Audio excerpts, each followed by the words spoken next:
السلام عليكم ورحمة الله وبركاته. اللهم صل وسلم على نبينا وحبيبنا محمد عليه أفضل الصلاة والسلام. كنتمنى هذا الفيديو يلقاكم في أحسن الأحوال يا رب وانتم كتشاهدوه. كيف كتشوفوا معايا وصفة جديدة وفيديو جديد على قناة جويرية جوري.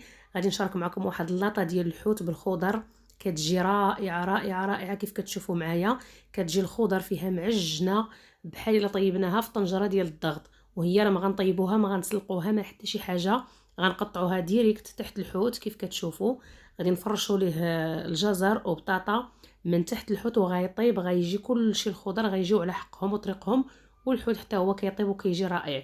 كيف كتشوفوا الجزر حتى هو كيجي معجن، كيف كتلاحظوا كيطيب مزيان مزيان مزيان. ونتمنى تعجبكم وما تبخلوش عليا بتشجيعاتكم، ونبداو على بركه الله. عندنا في المكونات اول حاجه عندي الحوت كيف كتلاحظوا معايا ديال هاد اللاطه اللي غادي نشارك معكم ان شاء الله. عندي الشرن هو هذا بحجم صغير، انا قشرته من ديك الجلده ديالو، حيدتها ليه ونقيته وشرملته. ما بغيتش نطول عليكم في لا فيديو، شرموله راه شاركتها معكم من قبل، وكذلك السردين حتى هو نقيته وشرملته. عندي 2 كيلو ديال السردين وكيلو ديال الشرن، كل سيده وعارفه عدد الافراد ديال عائلتها شحال عندها. وعندي كذلك هنا البصله والجزر، كيف كتلاحظوا البصله خضاريه، عندي بصله خضاريه درتها بدوك الوريقات ديالها كيف كتشوفوا معايا. هاد الوريقات هادو كيجيو لذاذ في اللاطه، كيجيو زوينين، جربوهم وردوا عليا الخبار. هنا 5 الحبات متوسطين، شي 2 كبار و3 صغار ما بين وبين، متوسطين ديال البصله. وعندي هنا الجزر تقريبا درت شي 7 الحبات حتى هما متوسطين ما بين وبين، قطعتهم بهذا الشكل هذا وحيدت ليه القلب ديالو، وغادي نقطعهم مازال شرائح طويله. وعندي كذلك البطاطس او البطاطا، هي هذه القياس ديال عدد الافراد اللي عندي، حتى هي كتكون متوسطه، ما بغيتش نديرها دائريه، ما بغيتش نديرها زعما دوائر، غنديرها على شكل طويل على شكل طولي. هي هذه متوسطه كتكون على هذا الشكل هذا ما بين وبين. المهم القياس اللي غادي يكفيني في العائله ديالي. وعندي كذلك الطماطم او مطيشه، عندي 4 الحبات صغار بهذا الشكل هذا، غسلتهم وغادي نقطعهم بالقشور ديالهم. وعندي كذلك الفلافل الالوان، هما هادو، عندي فلفله خضراء والفلفله حمراء. الا عندكم الصفراء حتى هي راه كتجي زوينه في اللاطه، كتعطيها لذه زوينه وكتعطيها كذلك واحد الجماليه. اللاطه ديال الحوت كتجي فيها رائعه. وعندي هنا شويه القزبر ومعدنوس اللي غادي نشرمل فيه هاد خيزو او الجزر وبطاطا، غادي ندير عليه التوابل ونشرملهم فيه. وعندي هنا عويدات ديال القزبر بهذا الشكل هذا، اللي عندكم القزبر ومعدنوس راه كيجيو زوينين حتى هما في اللاطه. كتفرشوهم هما التحتانيين، يعني كتجي اللاطه ديالهم لذيذه، ما نعاودش لكم كيجيو من ألذ ما يكون. قبل ما نبداو غنحيدوا هاد المكونات على جنب باش نلقاو فين نخدموا اللاطه ديالنا ان شاء الله. كل حاجه كنحيدوها، كل حاجه كنخدموها في وقتها. غادي نبدا بالجزر هو الاول، لانني هو الاول غادي نفرشو في اللاطه ديال الحوت. كيهز الطياب خصو يكون هو التحتاني. هاد اللاطه ما غاديش نسلق فيها الخضره او ندير ليها نص طيبه كيف كنديروا بعض اللاطات. هذه غندير فيها ديريكت الخضره وغطيب فيها، غتجي رائعه بزاف بزاف.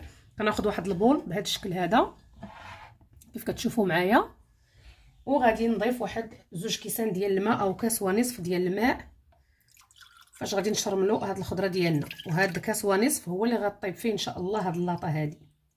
درت كاس ونصف بهذا الشكل. كنضيف عليه التوابل، كندير واحد نصف ملعقه ديال الخرق ومعرق بهذه الطريقه، وكنضيف عليه شويه ديال الابزار، تقريبا راس الملعقه بهذا الشكل هذا ديال الابزار. كنضيف عليه كذلك التحميره او بابريكا، كندير ملعقه بهذا الشكل هذا.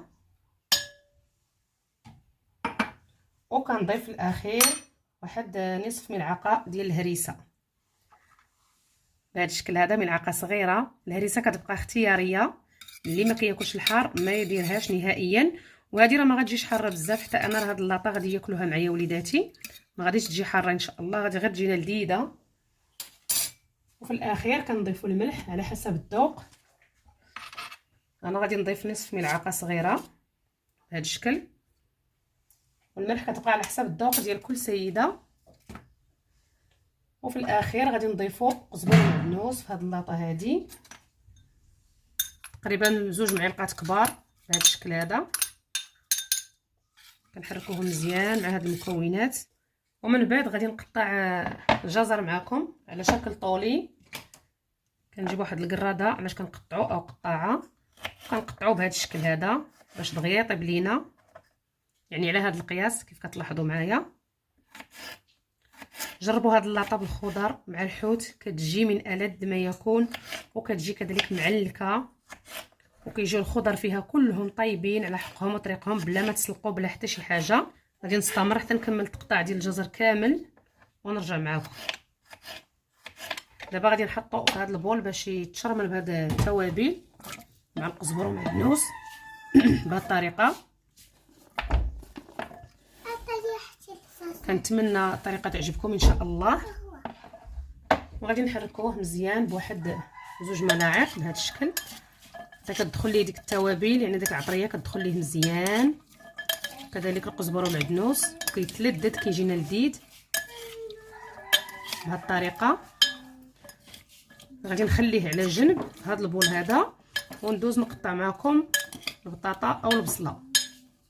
المهم نخليوه بهذا الشكل هذا باش يترقد مزيان بهذه الطريقه. ندوزو دابا للبصله، نصبقوا البصله نحيدوها علينا حتى هي كنقطعها شرائح طويله بهذه الطريقه سهله، غير بهذا الشكل هذا كتذوب دغيا حتى هي في اللاطه وكتجي لذيذه. كنتمنى تجربوا البصله مع لاطه الحوت، راه كتجي اكثر من رائعه بهذا الشكل هذا كيف كتشوفوا معايا. البصله ما غاديش نشرملوها لان غنديرها فوق الجزر، وغندير البطاطس فوق منها. البطاطس اللي غادي تطلق فيها العطريه وكذلك الجزر كنقطعوها غير بهذه الطريقه، راه دغيا كتذوب بهذا الشكل هذا.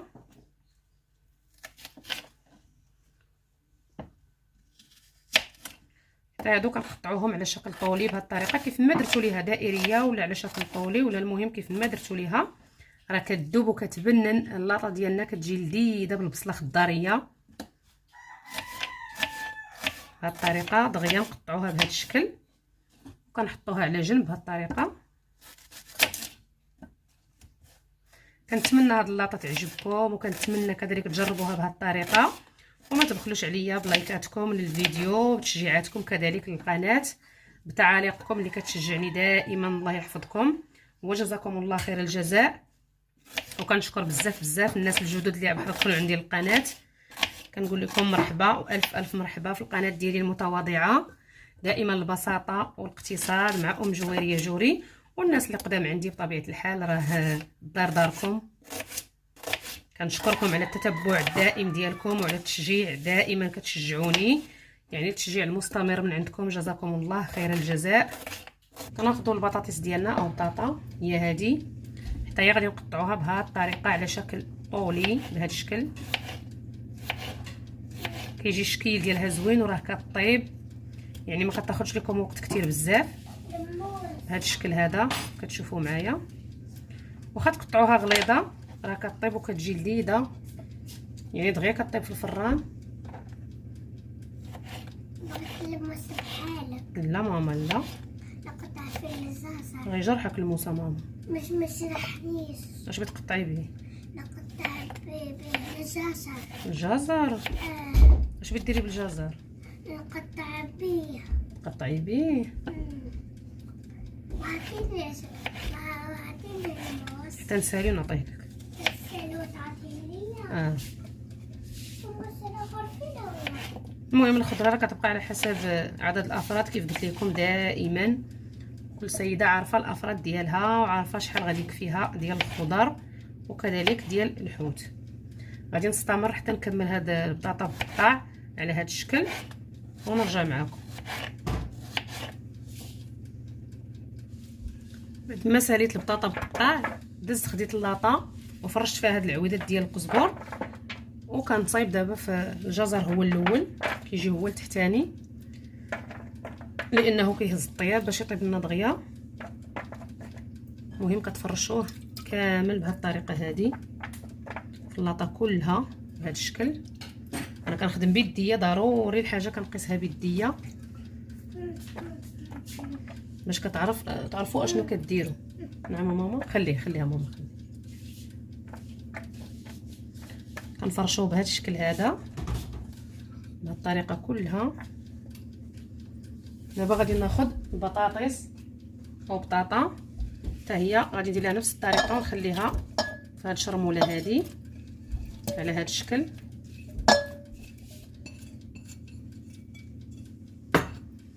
كنحركها مزيان باليد ديالي بهذه الطريقه. وندوز ناخذ البصله اللي شلطت معكم حتى هي، كنفرشها بهذا الشكل. البصله ما درتش ليها شرموله لان فوق الجزر مشرمل، وغتجي كذلك بطاطا فوق منها حتى هي مشرمله على هذا الشكل. كنحطوها غير بشكل عشوائي، كنفرشوها بهذه الطريقه.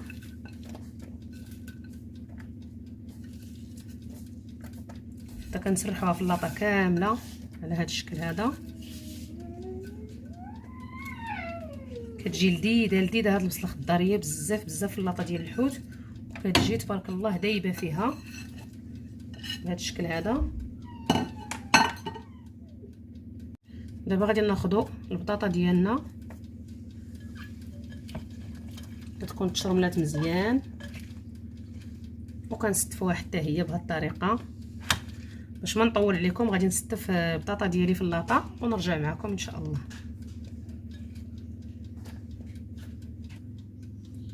بعد ما ساليت البطاطا استفتها كامله في اللاطه بهذا الشكل هذا كيف كتشوفوا معايا. دابا هذا المرق ما غاديش نرميه نهائيا، هو باش غادي نمرق هذه اللاطه هذه كنخليه على جنب. وندوز ناخذ الحوت او الطماطم، عندي هنا الطماطم حتى هما غادي نقطعهم على شكل دائري ونفرشهم في الحوت ديالي، يعني نفرشهم من تحت الحوت. وعندي هنا الحوت اللي وريتكم. كناخذ الطماطم كنقطعها بهذا الشكل هذا، غير بهذه الطريقه بسيطه وسهله على هذا الشكل. الطماطم حتى هي راه كتذوب او مطيشه كتذوب وكتجي معلكه لينا اللاطه ديالنا.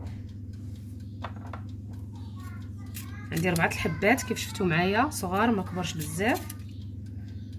نتوما لكم الاختيار على حسب داكشي اللي عندكم ديال الخضر. الا كان عندكم نصف الكميه ما ديروش هذه الكميه كامله اللي درت انا.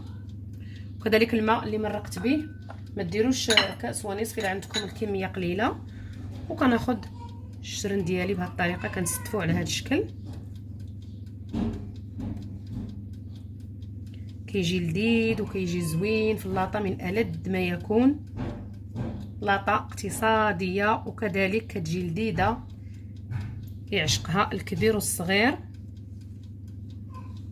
كنستفو الحوت ديالنا بهذا الشكل هذا. بعد ما قطعت الفلفله بهذا الشكل على شكل طولي كنزينوا بها الطبق ديالنا بهذه الطريقه هذه.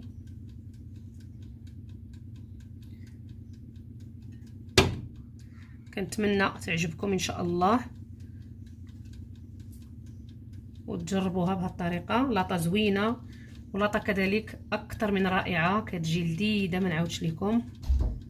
المهم كتزينوا بها بشكل عشوائي حتى هي راه كتجي زوينه بزاف في اللاطه ديال الحوت بهذه الطريقه كيف ما حطيناها راه كتجي هي هذيك على هذا الشكل. وكناخذوا فلفله حمراء حتى هي بهذه الطريقه.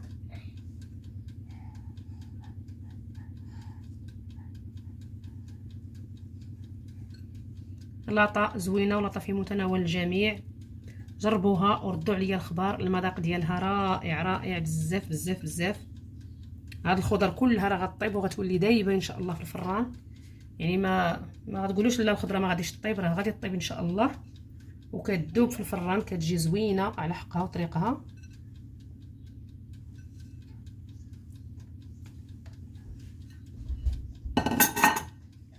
دابا كنضيفوا داك المرق، هو هذا اللي فيه التوابل، فيه القزبر ومعدنوس، فيه كلشي. كنضيفوه بهذا الشكل هذا فوق الحوت ديالنا وكذلك فوق الخضر بهذه الطريقه. واخا ماما واخا نسالي ونعطي بنتي فراوله على هذا الشكل كله. المرق كنكبوه او كنصبوه بهذه الطريقه هذه.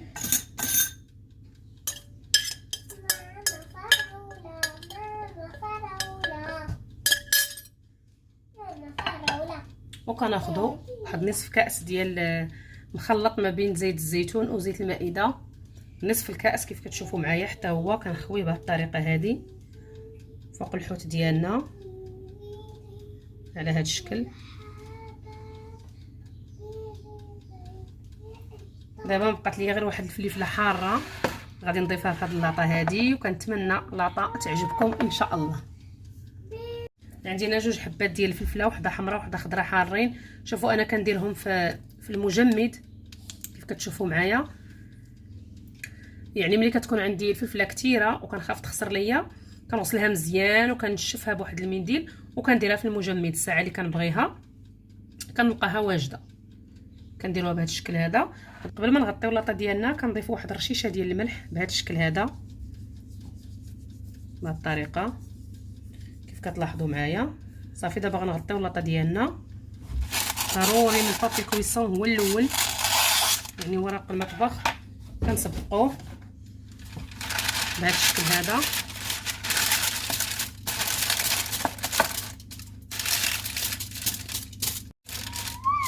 ومن بعد كنضيفوا بابي الومنيوم بهذه الطريقه، نغلفوا به مزيان بهذا الشكل هذا. كنقطعوا القياس اللي يكفينا في اللاطه ديالنا.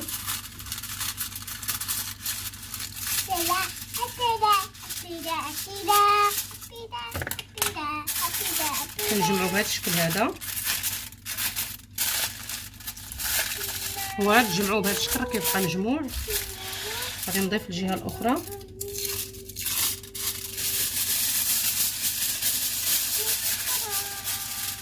بهذه الطريقه حتى هو.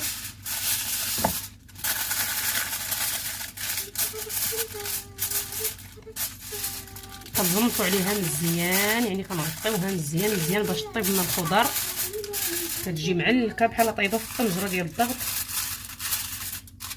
الومنيوم تسالى ولا هو هذاك الحد في القد مع اللاطه. بلاتي يا ماما بلاتي كيف القطع.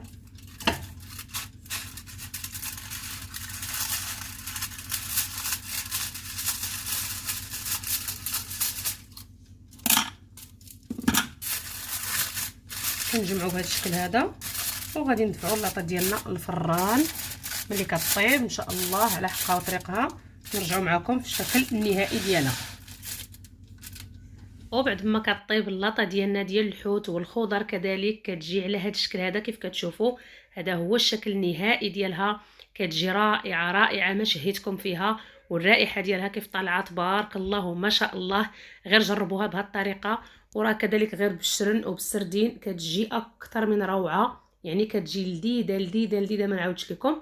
وكيف قلت لكم الخضر راه ما سلقناها ما حتى شي حاجه كيف لاحظتوا معايا، وجات معجنه تبارك الله. وكنتمنى تنال الاعجاب ديالكم وتشجعوني بواحد اللايك للفيديو كتشجيع تفرحوني به، وكذلك بالتعاليق ديالكم اللي كتفرحني دائما. والى وصفات اخرى باذن الله.